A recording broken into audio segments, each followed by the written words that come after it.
Hey there, welcome to another episode of the Cardinal Cafe on Fine Arts Fridays. I'm Chef Tom, and today we're going to talk about putting some instruction back into instructional video. On most of our videos we'll be doing cooking, however today we're going to touch on knife sharpening. I know that I always talk about how important a sharp knife is and how a sharp knife cuts and a dull knife tears. So today we're just going to take a couple of minutes and our triple stone and show you exactly how to sharpen a knife. When we open our stone, we'll notice that it has three very distinct stones in here. A rough stone, a medium stone, and a very smooth stone. So we're going to start with our rough stone. We're just going to grab a little oil. Put just a drop of oil on there. It doesn't have to be much. And when we take our chef's knife, we're going to run this at about a 22-degree angle. So this would be a 90-degree angle. This would be 45. We're going to go a little bit more than that.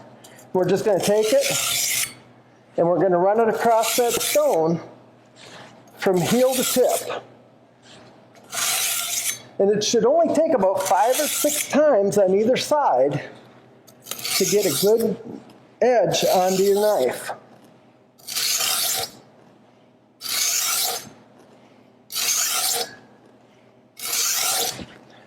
Each time you finish, it's important to take your towel and wipe off your blade.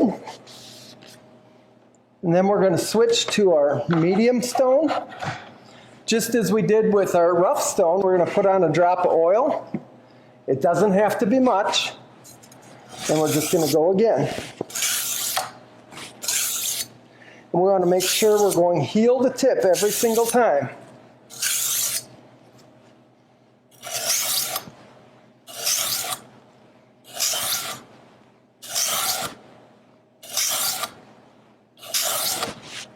And then just like we did before, we're going to rotate it one more time to our fine stone. And this is where we really get our edge. Of course, we're putting our oil on one more time. We're going to give that knife another wipe because we want to take the excess oil off of it. And I want you to notice when I'm wiping this knife that we always wipe from the spine, okay? Never on the blade side, always on the spine side.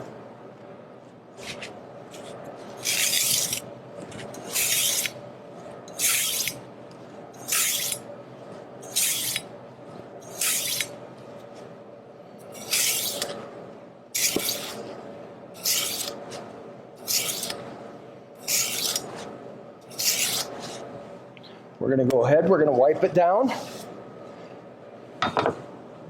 And then we're going to go ahead and we're going to take our stone and set it aside because that's really all we need it for.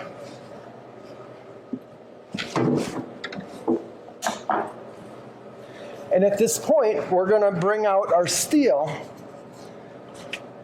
And I know that very often when you see me sharpen a knife, you see me sharpening it like this. This is the way I was taught, but for me, a safer alternative for people is to put down a towel, because if you don't put down a towel, your steel is sliding around. So you put down a towel, and you just run it 4 or 5 times on either side.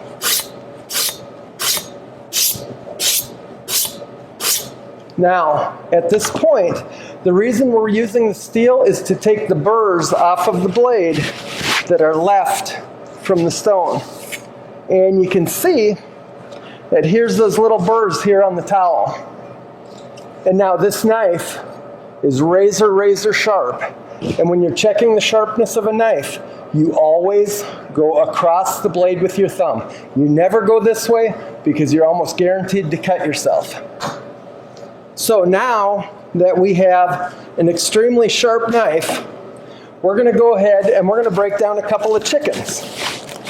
Because when you go to the store and buy chicken, if you buy a whole chicken, economically you're coming out so much better in this regard. Plus you've always got some pieces left over to go ahead and make chicken stock, especially if you're doing something like a chicken a la king or a chicken pot pie, to make your sauce or gravy.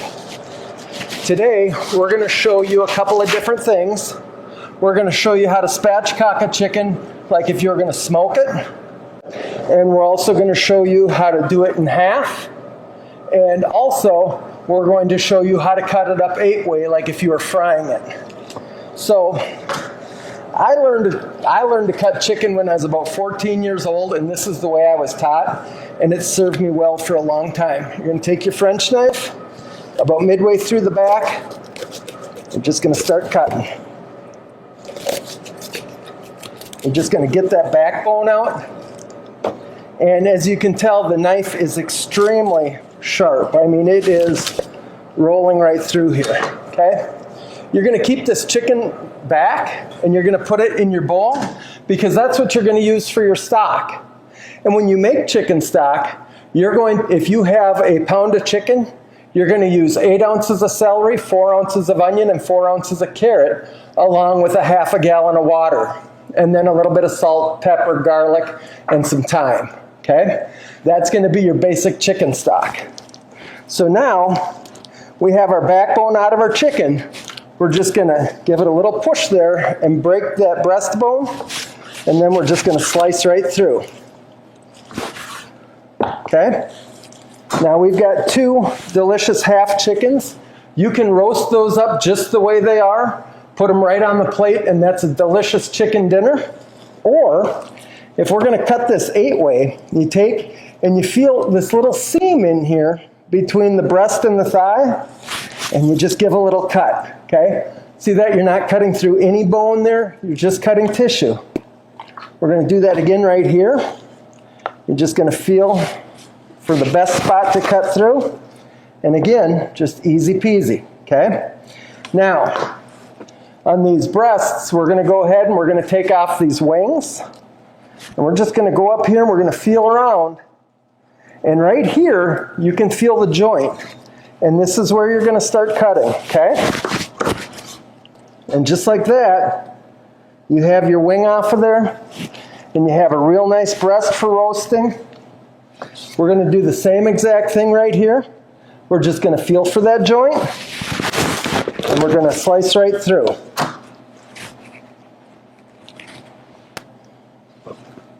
Again, we've got the breasts and the wings there. Now we're going right to the legs and the thighs, and if you turn the thigh upside down, you look for a little fat line in here, okay? And you're going to take and you're going to follow that fat line just on the drumstick side of the chicken, and I guarantee you every single time you're going right through that joint.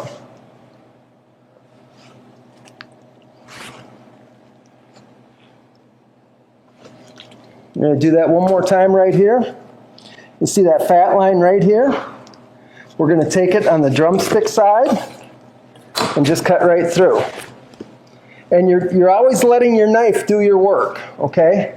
You don't have to work really hard. Once you find those joints and you understand the makeup of the chicken, it's really easy. So, we're going to run through that one more time. This time, we're going to stop when the chicken is spatchcocked, and then we're going to take it into 2 half chicken portions. So again, we'll get a hold of our chicken right here, above the thighs, take our knife, and get in there. Now, when I say this knife is sharp, I mean it's extremely sharp. So please, be very, very careful if you're doing this. There's our chicken back again, perfect for our stock pot. Now, a lot of people, when they are doing a chicken, they will take off these wing tips and they will put them in the stock pot as well. Okay? I prefer to keep the wing tips on, but I'm just trying to show you every option. We're just going to take this other one off right here. And now, having done that, if we take our chicken like this, see this big fatty glob right here? If we're spatchcocking a chicken, we're going to take that right off and put it right into our bowl for our scraps. Now, this is a spatchcock chicken, okay? We're going to season this any way we want. Very typically, people will take butter and put it up under the skin with the legs and the thighs. But for the sake of what we're doing right now, this is as far as we'll go with this. In the future, coming up in some more episodes, we're going to start doing some good wintry stuff like chicken and noodles, chicken pot pie, chicken a la king over a biscuit. But for today, I just want to concentrate on actually cutting up the chicken. And so once we have our chicken cut in half like this, now we're going to go through the breast. Now, sometimes this breastbone might be a little bit difficult to get through. Put your faith in your knife. You've got a good sharp knife. Just hit it and go through it. Okay? And there you've got two beautiful half chickens for roasting up if you're having a party with friends. There's not much more impressive than putting a half chicken on the plate. Thanks for coming by today. You know, as always, if you have any questions or something you want to see that we haven't done, you can email us at tbelisle@kcpublicschools.org. And we're always happy to return an email or do a project that you haven't seen yet. Hope you all have a great day.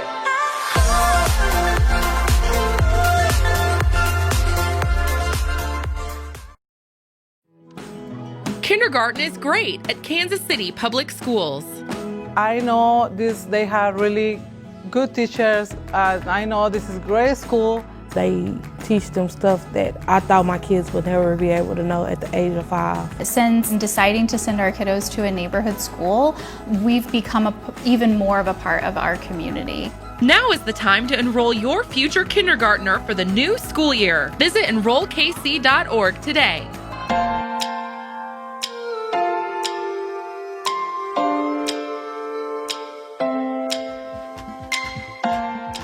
Welcome back to PE with Coach K, and today I have another challenge for you. Now, you accepted the cup toss challenge, you have accepted the shoe balance challenge. Now it's time to take those two challenges and combine them together. And I know you're asking how? So I'm going to show you. So what you're going to need is shoes on your feet, just for stability wise and to be safe. And you need a cup, plastic cup, no glass cups. We don't want any breakage in the house. And a ball. And you can see that I have a paper ball that I just took 2 pieces of paper and rolled it together. My ball should be able to fit inside of my cup. So go get the items that you need: shoes on your feet, plastic cup, and a small ball that can fit inside of the plastic cup. Make sure you have enough space. Make sure you're not kicking or touching anything for this challenge.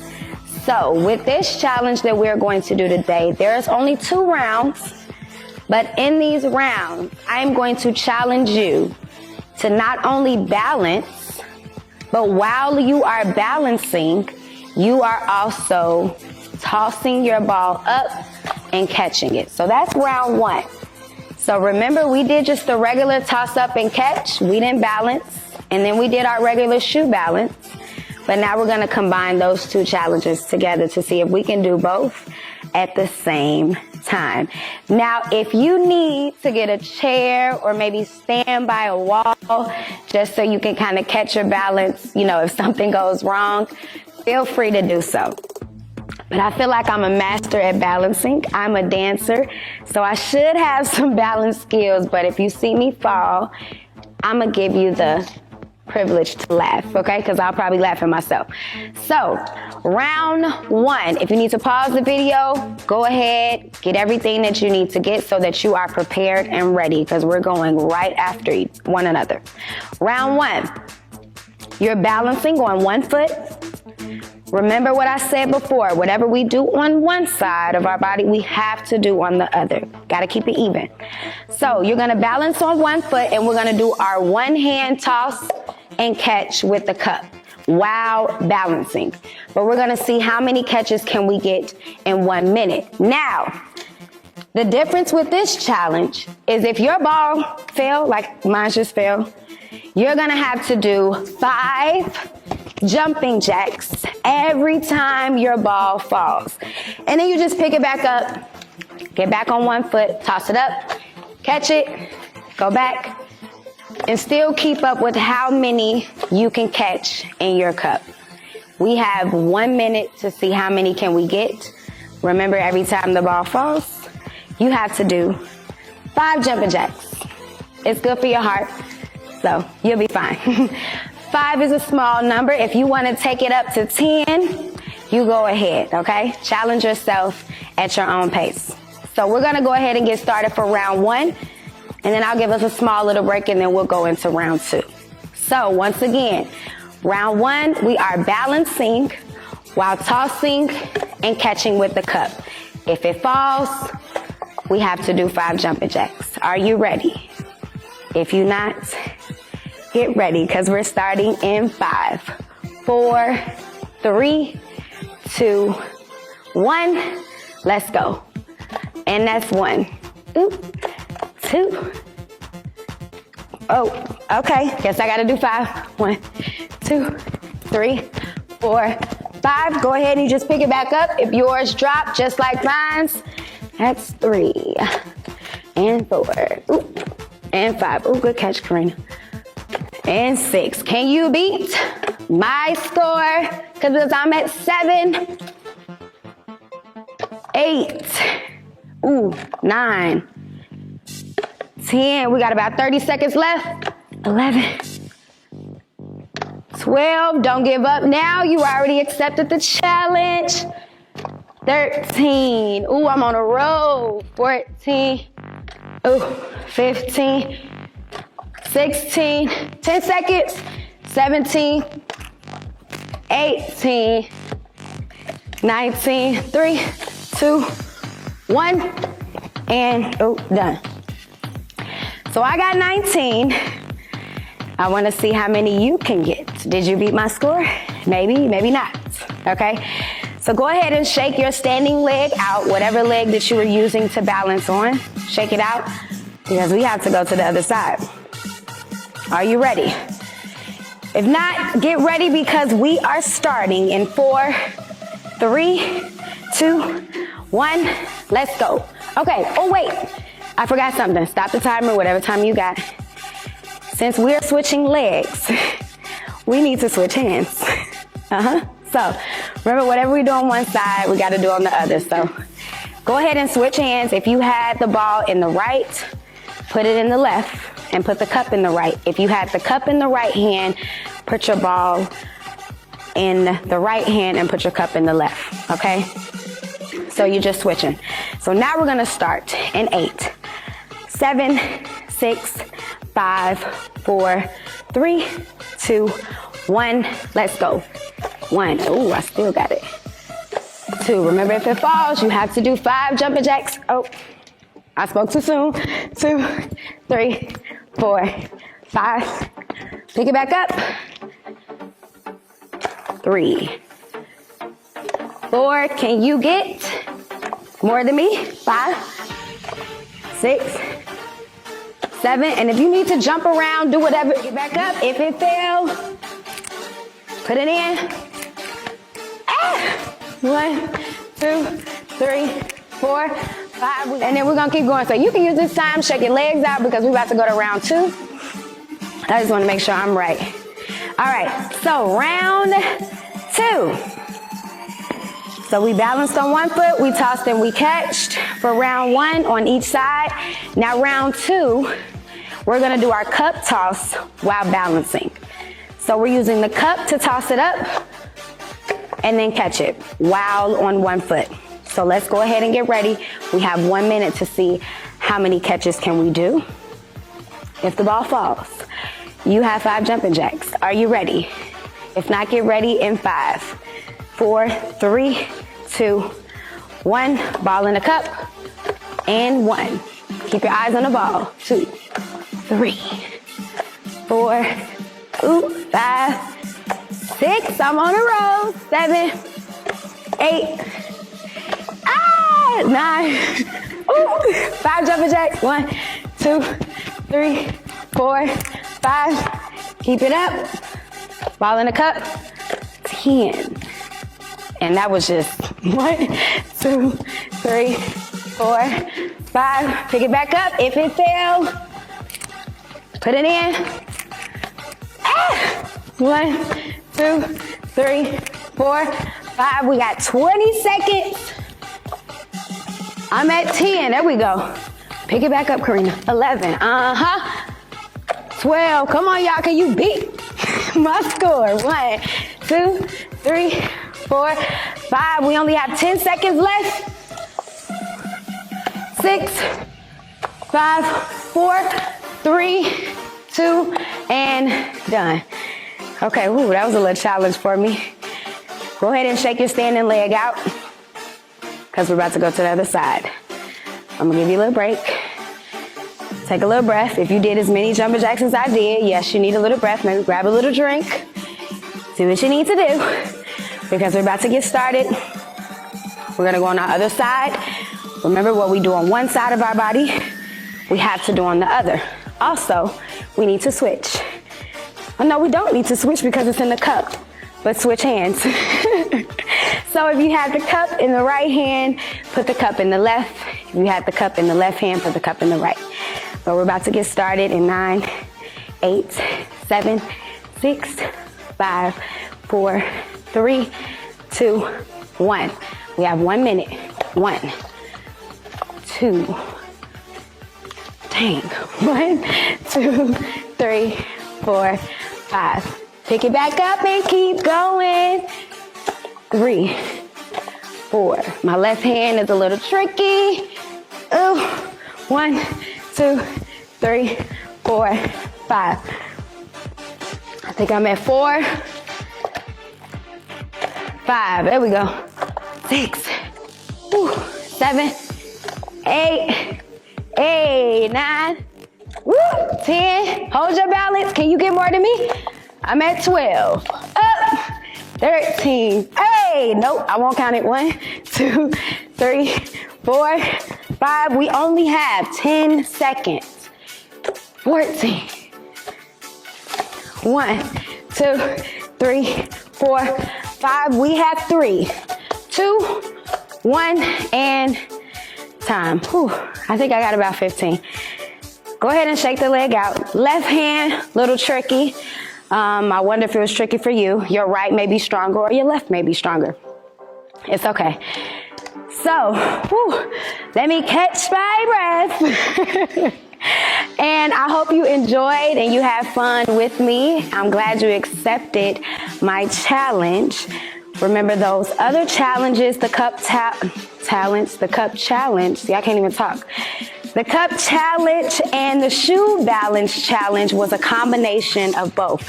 So if you missed those other videos, those videos will prepare you for this combination challenge that we did today. Remember, you can always challenge yourself to go at 30 seconds maybe 20 seconds, or even just challenge yourself to get more catches than you got the first time. If you didn't get any, that's okay. As long as you accepted the challenge and you were willing to stay active, that's all that matters. And that's all that I want to encourage. Stay active no matter what. It stimulates the brain, okay? So glad that you were here with me, and I hope you have fun, and I will see you next week.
Greetings.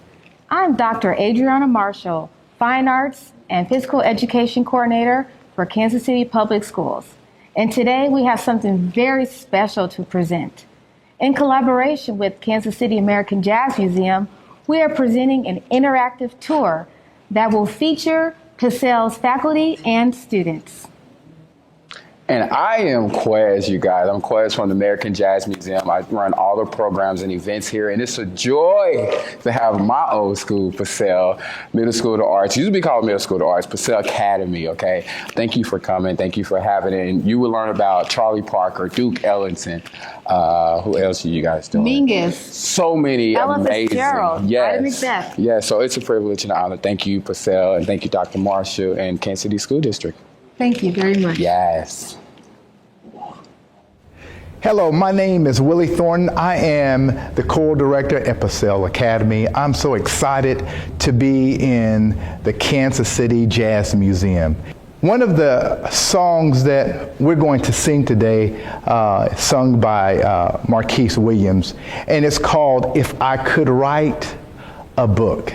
And she was known for singing that song. She did some awesome things. And also she sung Take the A Train by Duke Ellington. If you just go on YouTube and you can Google her, and you'll find how she could just put melodic lines together and with this thing we called scatting. And so, you know, people say, what is scatting? Well, scatting is a language that you use when you're singing jazz, like do, dweet, bop, do, dweet, bop, dop, dweet, do, doot. Those are scat words. And so I just thank you for just tuning in and giving us the opportunity to educate you in this realm that we call jazz.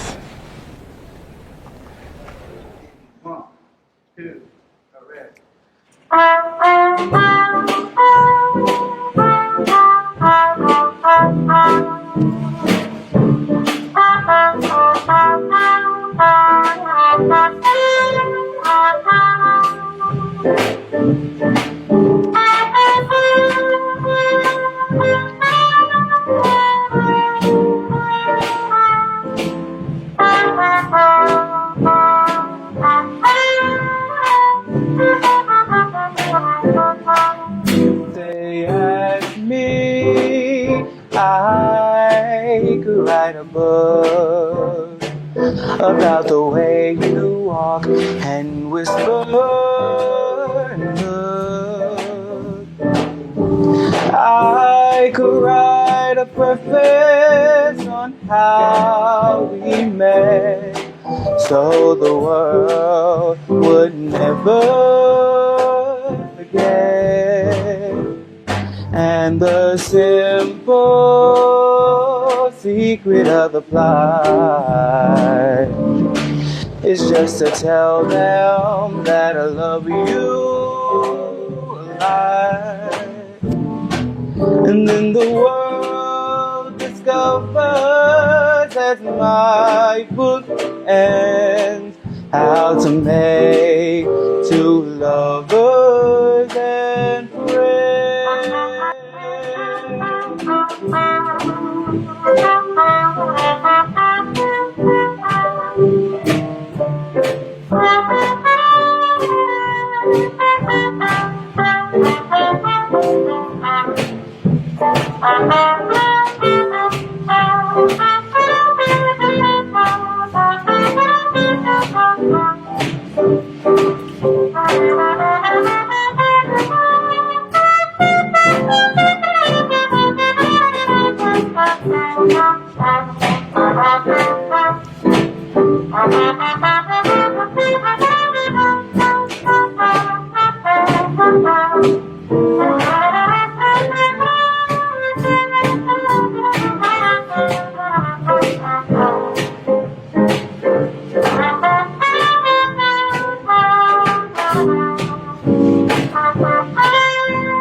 And the simple secret of the blind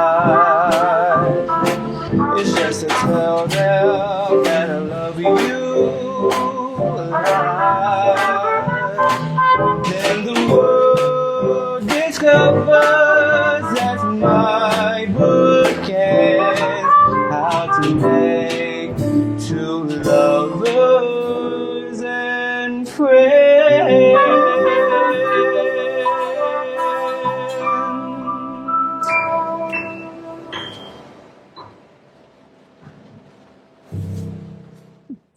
Hey everybody, I'm David Cunningham and I am the Director of Bands and Jazz Studies at Paseo Academy of Fine and Performing Arts. Thank you for joining us today for this jazz show that we have for you. And I'm here in the Charlie Parker room here at the American Jazz Museum, a room dedicated just to Charlie Parker. And he's very important because he is also from Kansas City and part of the Kansas City Public Schools. He learned how to play saxophone just up the street here at Lincoln High School, and went on to become one of the most prolific musicians of all time, especially on the saxophone. Anybody that learns to play saxophone, they learn Charlie Parker tunes. And so if you come here to the American Jazz Museum, you'll see many things. You'll see his old saxophone here. You will hear many tunes by Charlie Parker, as well as read many different things about his life and see many pictures that show many different instances in his life where he was playing with some of the other world's greatest jazz musicians. So thank you guys for having us, and if you ever get the chance, come to the American Jazz Museum and learn a little bit about Charlie Parker.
Hi, my name is David Chase, and I'm the Director of Orchestral Studies and Arts Coordinator at Paseo Academy for Fine and Performing Arts here in Kansas City.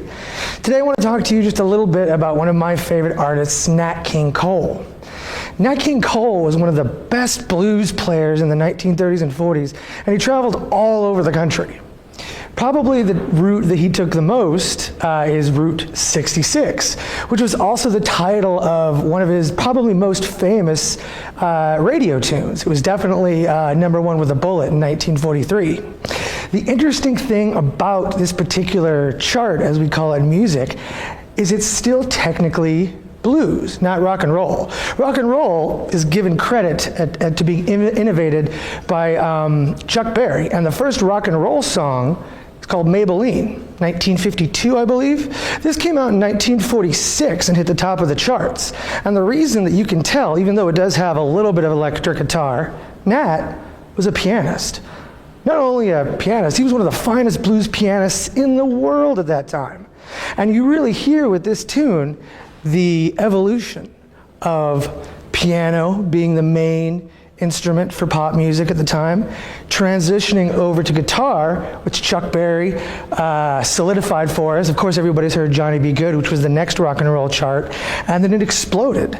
So here we are, we're studying, celebrating one of the greatest blues and jazz musicians ever, and most people know him as a rock and roll artist. He never had a rock and roll song.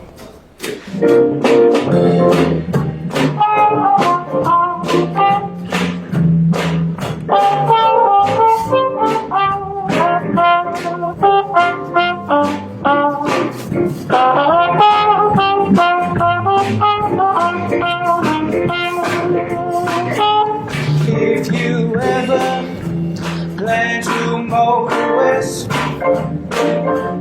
travel my way, that's the highway, that's the best.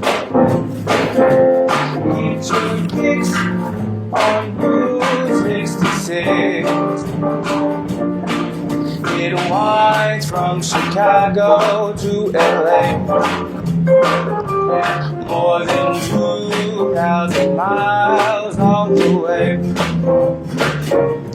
Get your kicks on Route 66. Or you can travel to St. Louis, Joplin, Missouri, and Oklahoma City is my dream.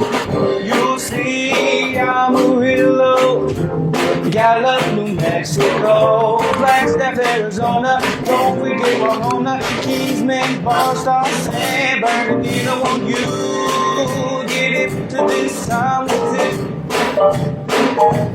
When you make that California trip, get your kicks on Route 66.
You can drive to St. Louis, Joplin, Missouri, and Oklahoma City is my dream. You'll see Amarillo, Gallup, New Mexico, Flagstaff, Arizona, don't forget Winona, Keysman, Barstow, San Bernardino. Won't you get into this town with it?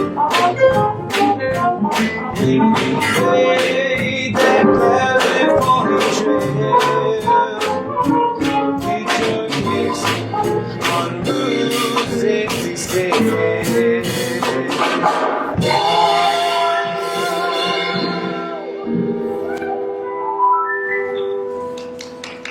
Thank you.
So you have checked out all the kids performing all of these jazz greats, all right? But right now we are in the museum, the 18th and Vine, a historic museum.